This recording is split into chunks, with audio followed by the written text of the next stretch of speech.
Hi, I'm Harvey Hubble. You're watching Seedling.tv, nourishing mind, body, and planet. Subscribe now. It's good for you. Welcome to the Vault. So Sam Orton was a professor of neurology and psychiatry at the University of Iowa. Well, Orton had read Hinshelwood, and there was one young man, age 16, MP I think was his initials. Orton saw this young man who was very bright and certainly not emotionally disturbed or retarded or any of those things, but he couldn't read. And he remembered having read Hinshelwood. And this became his life work, working with dyslexic kids. And he realized that there had to be a way of teaching these youngsters.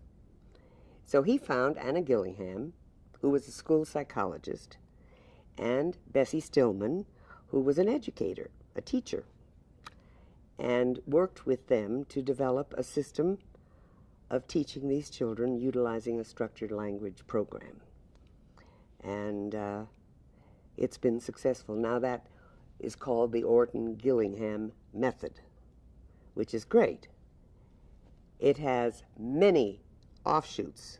There are many who came out of this program, which really didn't start with Orton, which as far as I'm concerned, and the Orton people might get upset, it started with good old Hinshelwood. And someone even better, Maria Montessori.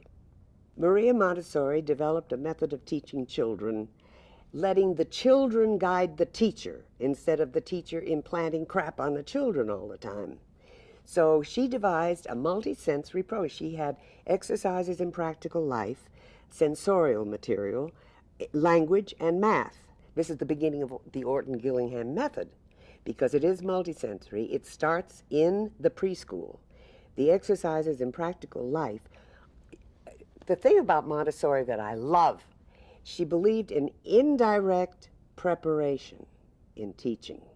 In other words, if the end goal is for the child to write, then how do you write? You have to learn how to manipulate the writing instrument. Well, Jane Healy said it great.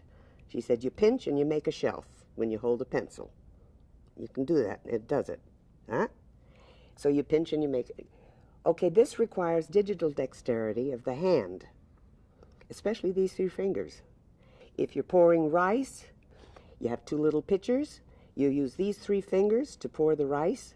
Don't fill the cup, but the pitcher, but to pour the rice from this pitcher to this one, and then back to this one. We did this on a tray, and the fun of it is that the twos, the threes, and even the fours, if they spill the rice, they'll pick them up, piece by piece, one grain at a time to put it back in the pitcher. Of course, the older kids just dump the tray.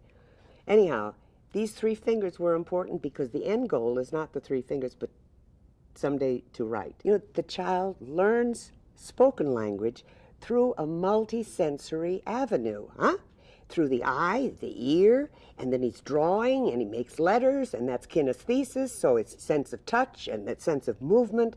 That's how he learns spoken language.